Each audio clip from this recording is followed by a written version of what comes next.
I'm Aimee Ng, curator at the Frick Collection, and welcome to another episode of Frick 5. I'm so happy about our guest today, who is Nathan Flis, head of exhibitions and publications and assistant curator of 17th century paintings at the Yale Center for British Art. Hello, Nathan. How are you? I'm very good. How are you? I'm very well, thank you. And some of our viewers will have loved your shows that you co-curated on The Past and Treasure, as well as the big, huge, wonderful William Hunter show. So congratulations on those, and we look forward to seeing what's coming up at the Yale Center for British Art.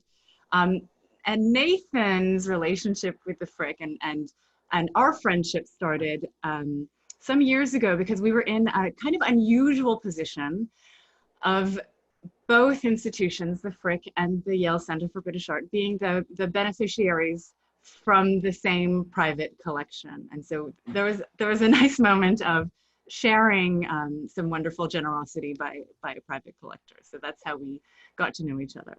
I'm going to dive into the questions, Nathan. So I hope you're ready. What is the work of art or museum that changed your life? And I just want to say before I answer that first question, and they're very difficult questions, by the way. I know. I appreciate this opportunity so very much, and I'm humbled by the company that I'm in. So my answer, like many of my answers, are going to cheat a little bit and sort of reinvent the questions a little bit. If you'll permit me, it's probably going to get progressively annoying as we go on. It's only 5 questions, we're okay. I've chosen a work that played a special role during a time of great change in my life. And that's Vincent van Gogh's Sunflowers.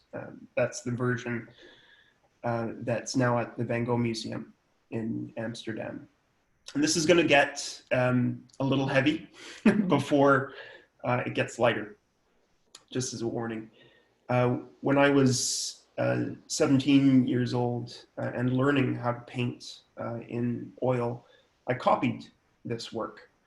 My mother at that time, around that time, was diagnosed with terminal cancer almost as soon as I had finished the copy. And she passed away 3 months later at the age of 45. It was all very quick. My father had the copy of the picture I had made framed for my mom as a Christmas gift, and that was her last Christmas with us, as it happened. And some 5 years later, or some years later, my dad told me that when he showed my mom the picture framed up, you know, before long before Christmas, because he couldn't wait to show her. She became upset. She was moved, and she remarked on everything that she realized she was going to miss in my life and in the lives of my brothers, our lives. So 2 years ago, I had the opportunity to see this painting, the real painting, in Amsterdam. It was bigger and brighter, more complicated, more textured than I ever could have imagined. And Van Gogh was on the verge of his 36th birthday when he painted the sunflowers. And I realized as I was standing there that I was about to turn 36 myself. And so my connection with the work was renewed. And the artist himself wrote that the sunflowers, of which this is one of 5 different versions, communicated for him gratitude, which is very fitting. But it's funny to think, I was reading the label that attends this on the Van Gogh Museum website. When Gauguin asked Van Gogh for one of the versions that Van Gogh had painted, the originals, he was very reluctant to give away any of them, and even to such a close friend. And he made a copy himself to give to Gauguin instead. What a nice full circle story. Well, wow. I'm going to move on to the next question, which is, what is the one work of art in the world that you would want to live with every day? So you probably wouldn't guess that I'm a 17th century specialist or a specialist in 17th century art from the way I'm going to answer this and several of the questions. And it's even stranger for me to think about this because my own collection of art, I've been a collector for a long time, is composed of 16th and 17th century works on paper. But I would choose, and I'm hoping maybe I'm presented with something at the end of this interview. I would choose, Yes, your bonus. a work that actually, rather than being sort of an object of study probably for me in my own research, but worthy of study in its own right, would be something that inspires me to make art, something that sort of incites that feeling in me that I want to take my hands to the canvas or to a piece of paper. And I would take a work by one of the early 20th century French painters who called themselves the Fauves. I love the Fauvist painters. So maybe, an early Matisse, I'd take that. But I've selected something actually with a British connection that you can see here. The Pool of London, which is a painting by André Derain from 1906. And this shows part of a shipyard or ship on the Thames River, painted when Derain was spending time in England. And quite simply, give me something that's full of color, something that's loosely handled. This work is, like a lot of the work of the Fauves, is described as almost lyrical.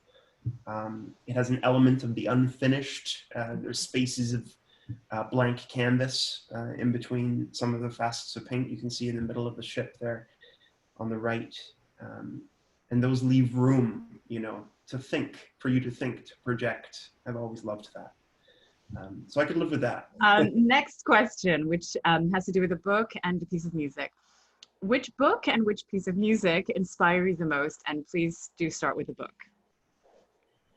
Yes, this is definitely two questions in one. We call it the Frick Five, but it's actually 5.5. Yes, here to change the question again.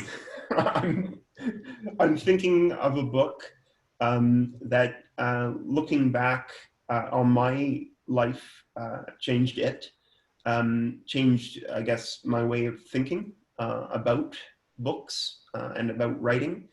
And that's Dag Hammarskjöld's Markings, as translated from the Swedish by one of my favorite poets, W.H. Auden, who also provided a foreword.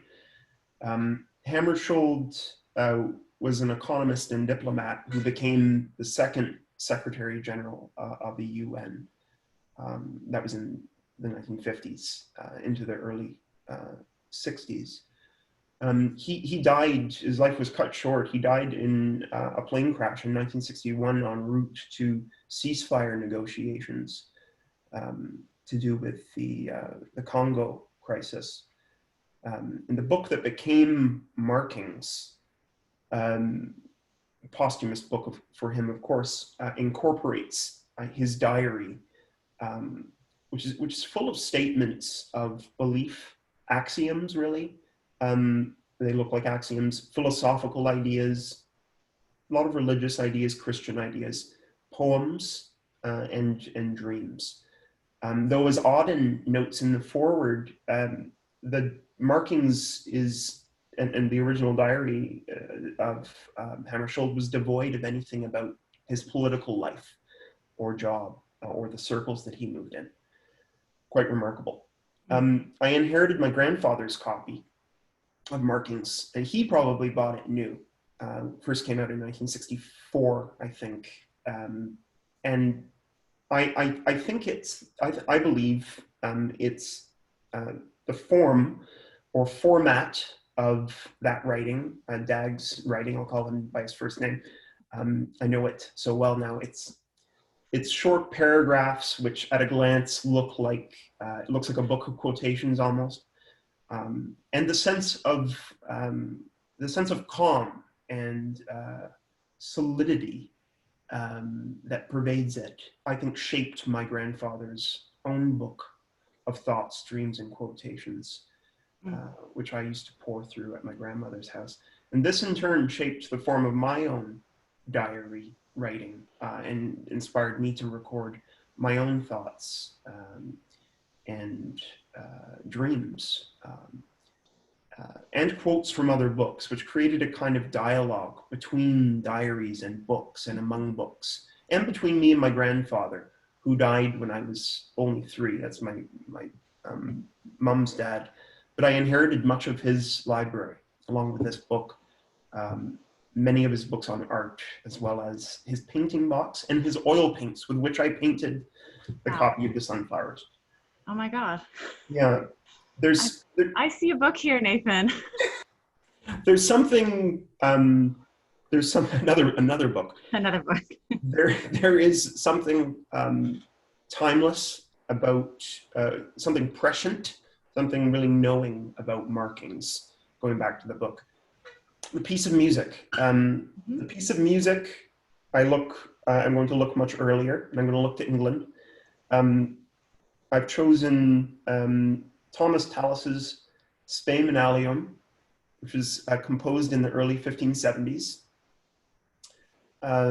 Some historians think it was performed for Elizabeth I's 40th birthday in 1573. But there are various other stories about how it was commissioned and when it was first performed.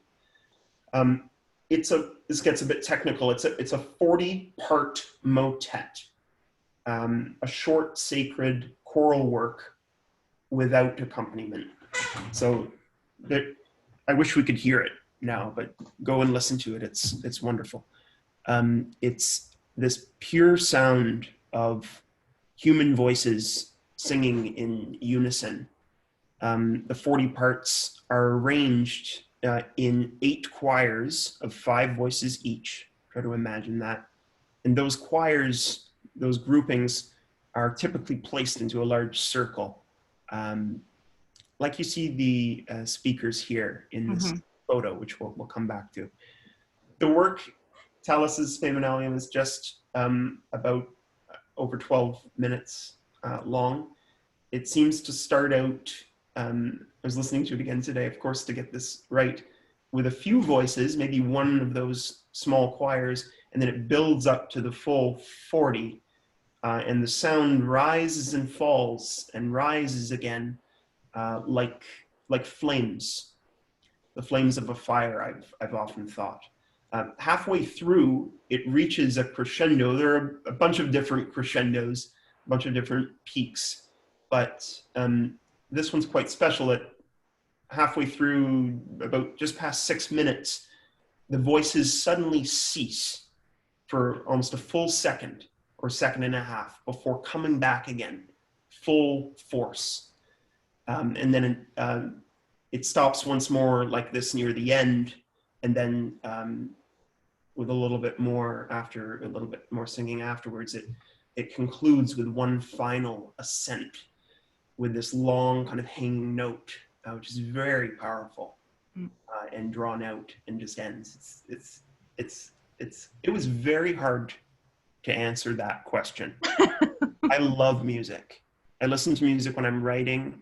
I love movie soundtracks. I love the Beatles' Day in a Life. I love Golden Slumbers. I love Here Comes the Sun. But I had to answer Thomas Tallis's Spem and Allium. And what's the image we're looking at right now? Yes. Okay. I should say I first came to Tallis through Ralph Vaughan Williams. I should mention him, who wrote a work based on a theme by Thomas Tallis, and that led me to Tallis. When I was living in Ottawa, I experienced, it's nice how artists are inspired by other artists, and that's kind of part of my point here. When I was living in Ottawa, I experienced at the National Gallery a very moving installation, 40-part motet by Canadian artist Janet Cardiff. She positioned 40 speakers, a speaker for each of the singers in Spem and Allium, within the Rideau Chapel, which is a reconstructed chapel, a church within the National Gallery, within the museum. And I've since learned that 40 part notes has actually been shown in various museums in the States, including the Cloisters in New York. I would have loved to have heard it, seen it there. That was in 2013. So what you're looking at here in this image is the installation of the National Gallery in Ottawa in the Rideau Chapel. I'm going to move on to the next question, which is... Yeah, but let me mention though one more thing, and I know I could go on about the Spem and Allium, I should say, because I think it's important for the times in which we're living. It's Latin for hope in any other. And that sounds obscure, but the first line translates, I have never put my hope in any other but thee. So again, there's this transcendence of time and space. It's a prayer, yes, but no matter what you believe, it's a piece of music that's part of our collective humanity. It's about hope. Something we need. And I'm hopeful. I am hopeful. You're Canadian, so the most un-Canadian question is coming, and it's a two-part question with a somewhat negative and somewhat positive aspect to it. And that is, which artist do you think is the most overrated and which would be the most underrated? And I'd like you to begin with overrated, please.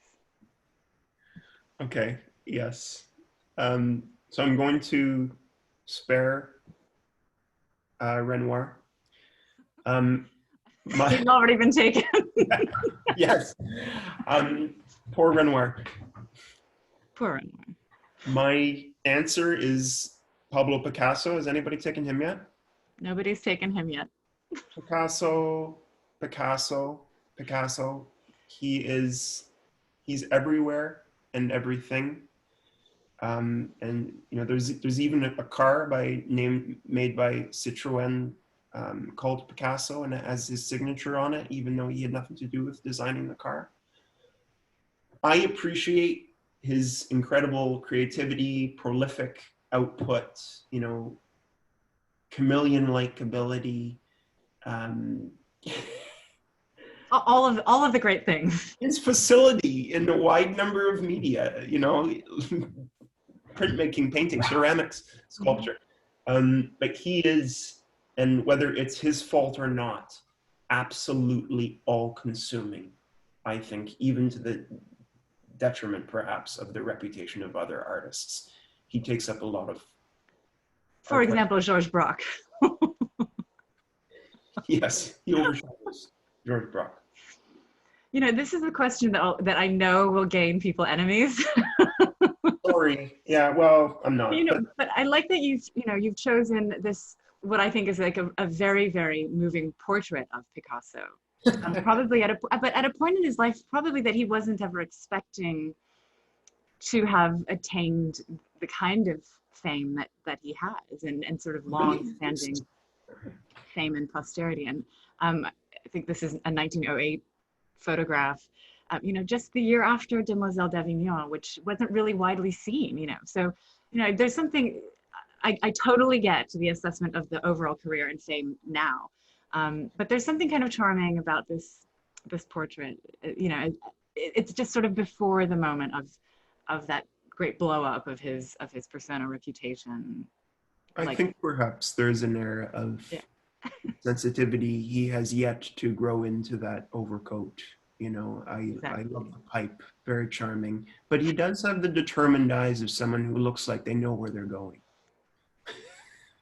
Hey, he made it. Absolutely. Hence, he's overrated. So who would you choose as the underrated artist? Not young Rembrandt.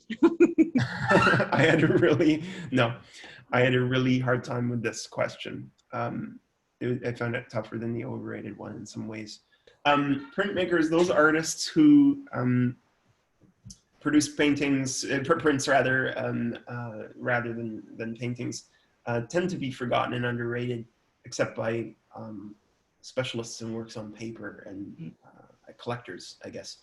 But here I've chosen an artist that I actually do whose works I live with, and that's Stefano della Bella, who's a Florentine draftsman and etcher of landscapes, figures, animals, historical scenes, ornaments, playing cards. But his style is, Della Bella's style is often compared with Jacques Callot, who's quite a bit more famous, but maybe not a household name to people, again, that aren't into prints as much. But this is another, an amazing experimental etcher. But Della Bella's work it's a lot looser in many ways. The line work is more airy, feathery. I make prints myself. I etch, and getting these effects with the needle, it takes a special hand. He does this in his drawings as well with pen and ink. You likely know very well, I'm sure, that Della Bella's work, he produced a set of riders on horseback. That his Polish rider may have been a source for Rembrandt's Polish rider. There's a possibility that somebody has suggested that the two artists, Rembrandt and Della Bella, may have gotten together and swapped prints at some point. I love that idea. I have a small etching of a boy, if you go back, myself. This is the British Museum's version of it, which serves as the title page to a model book of heads and figures for artists to draw from. You can see the boy is set up to draw here. He's looking up towards the title of the book. Della Bella made this model book for artists when he was living in Paris in 1650. His animals, his camels, I'm sure you will agree, are naturalistic, but they possess an almost human quality of expression. I feel like I've met a camel like these before. Don't say where. These are like camels in conversation. Like look at those two on the right. They are, I mean, they're the spitting image of each other, but they're looking into each other's eyes, you know. And that other one is sort of more aloof. Anyway, they're very beautiful. Okay. So the world needs to know more about Stefano della Bella. Who would you, if you could, portray you in a portrait? Another really tough question. So I'm going to come back kind of full circle to the sunflowers, but Van Gogh is not my answer either. And I want to say that I would like to be depicted in my garden, which is a place that I'm spending a lot of time in, every chance I get, you know, between meetings and with my children after work. It's very important at the moment. And it's where I get to see people, because people pass by in the street all the time. And we strike up conversation. And most people are anxious for conversation. Not everybody, but maybe I am. Maybe I'm over anxious for conversation. You can see how much I talk. But yeah, I wouldn't want to be posing, I don't think, for a portrait, but I'd like to be depicted in the course of working in my garden. I love to garden.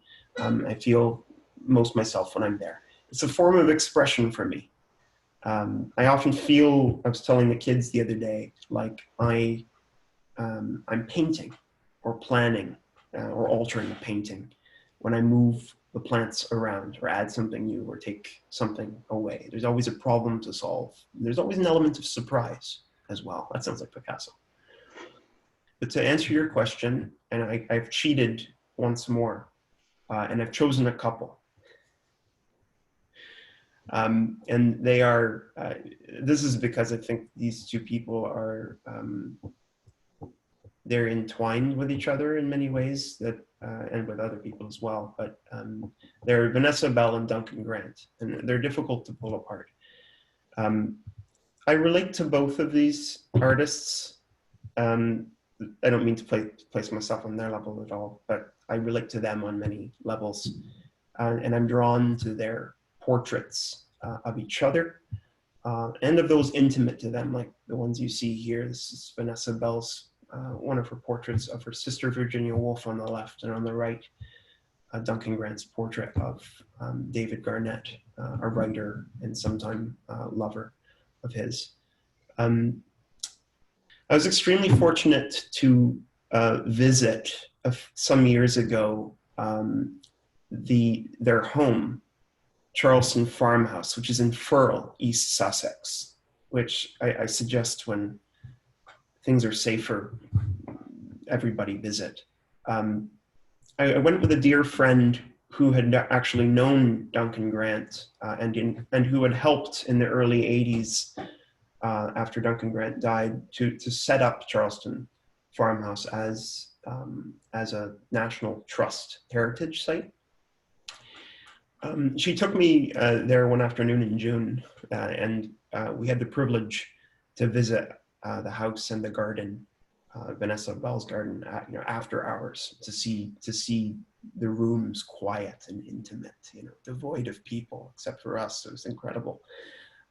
Vanessa Bell's bedroom, to stand in there and gaze out onto the garden, a place where she painted. And then Duncan Grant's own studio, which looked the way he had left it, or maybe looked the way it did in the 1910s.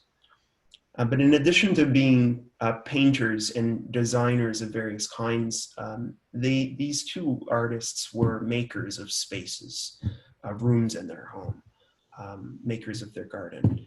So either one, Vanessa Bell or Duncan Grant, or both at once, paint me in vivid color, loosely handled, on the verge of abstraction, if you like, but with and among my imagine that, a duet of painting at the same time. Yeah. Wow. Yeah. Well, thank you so much, Nathan. I know that they were difficult questions, but I'm so glad that you struggled through, because I'm so happy to hear the responses, as I'm sure everybody else is. I'm very grateful again. Thank you. Thank you, Nathan, and we will see you again soon. All the best. Thank you.